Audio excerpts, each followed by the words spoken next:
Goeienaand, dit is my voorreg om vanaand vir u die goeie nuus om 7 te bring. Ek wil hê ons moet vanaand 'n Psalm lees wat dalk nie by almal so bekend is nie. Dis Psalm 123.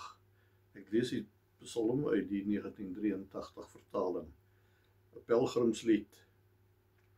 Ek sien na u op, u wat in die hemel heers. Soos die oë van 'n slaaf gerig is op die hand van sy eienaar, soos die oë van 'n slavin gerig is op die hand van haar eienares, so is ons oë gerig op die Here ons God, totdat hy hom oor ons ontferm. Ontferm u oor ons, Here, ontferm u oor ons, want ons het meer as genoeg veragting gehad, meer as genoeg spot van oormoedige mense, veragting van hoogvaardiges. Hierdie bekende pelgrimslied begin met die woorde: ek kyk op na u, u wat in die hemel is. Hoekom is dit so belangrik? Want hierdie man wat hier skryf, ons weet nie wie dit is nie.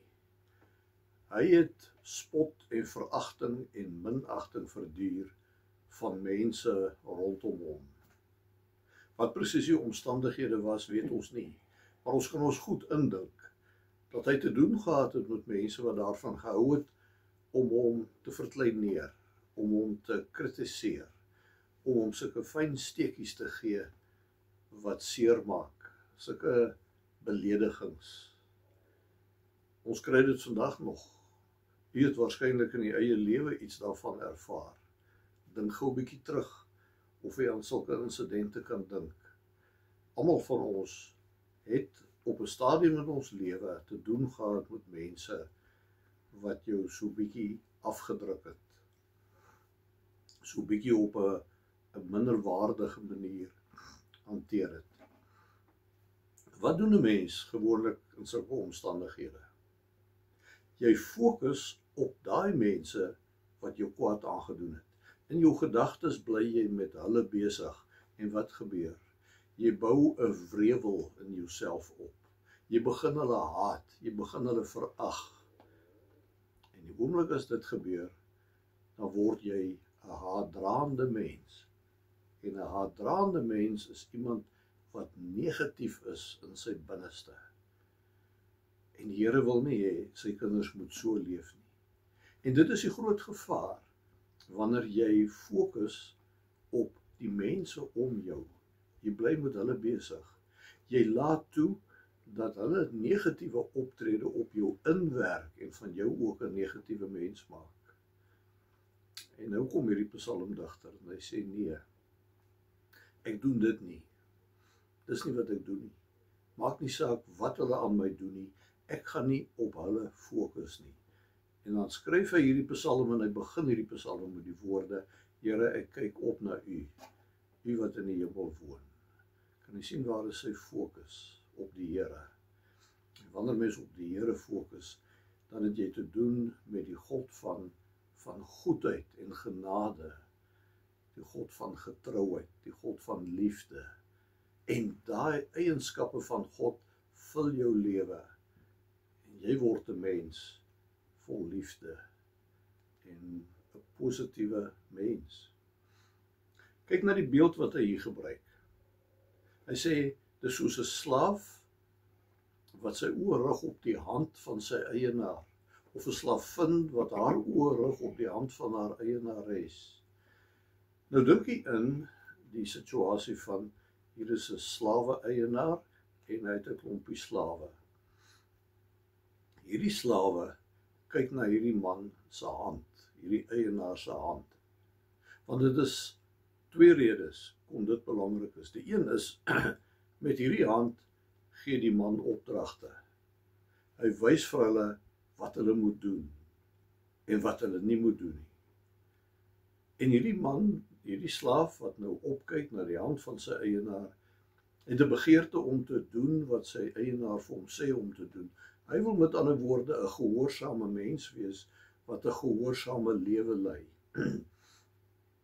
En weet jy, dis een van die beste dinge om te doen wanneer mense jou verneder en jou kritiseer en jou aanval. Om dood eenvoudig te sê, maar ek wil doen wat die Here van my vra om te doen.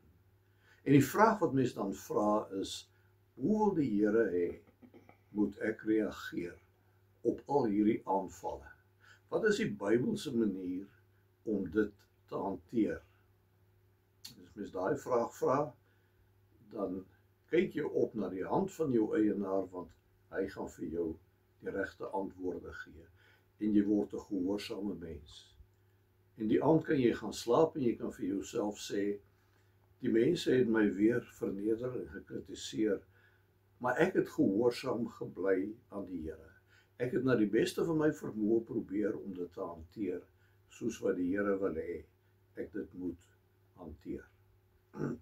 Dis die een rede hoekom die hand van die eienaar belangrik is. Die ander rede is, dis uit hierdie hand wat die slawe hulle daaglikse rantsoen ontvang. Hulle kos om te eet. Dis 'n hand van sorg. En so kyk ons op na die hand van ons Here. En ons weet, hy wys nie net vir ons wat om te doen en wat om nie te doen nie. Maar hy maak sy hand oop en hy gee vir ons oorvloed. Hy gee vir ons genade. Hy openbaar sy sorg in ons lewens. En dan hoef ons nie bekommerd te wees nie, want ons weet, die Here sal sorg. Kan jy sien, dit gaan oor die vraag, waarop fokus jy jou oog? Wat gaan in jou gedagtes aan? Waarop fokus jy jou denkinhoude? Mens kan dit of fokus op die mense wat jou kwaad aandoen en jy word 'n negatiewe mens. Of jy kan sê, ek gaan nie op hulle fokus nie. Ek gaan my nie moeg maak deur aan hulle te dink nie en hulle te verwens nie. Hulle optrede laat ek oor aan die Here. Die Here sal met hulle werk. Hy sal dit doen op sy tyd en op sy manier. Ek kan rustig wees. Ek fokus op die Here. Die Here wat in die hemel is, want hy is die bron van goedheid en genade, van sorg, van liefde. En dan word ek 'n mens wat nie bekommerd is nie, wat nie bang is nie, wat nie besorgd is oor allerhande goed nie. Maar ek is 'n mens wat net gevul is met die groot genade van die Here. Mag die Here jou seën. Ons Vader, ons bid dat U elkeen wat nou inluister, sal seën met U genade en met U goedheid en met U liefde. Maak van ons elkeen positiewe mense wat gevul is met dankbaarheid en liefde, sodat U naam deur ons lewens geëer kan word. Ons vra dit in Jesus naam. Amen. Lekker aand verder. Dankie dat ons kon gesels.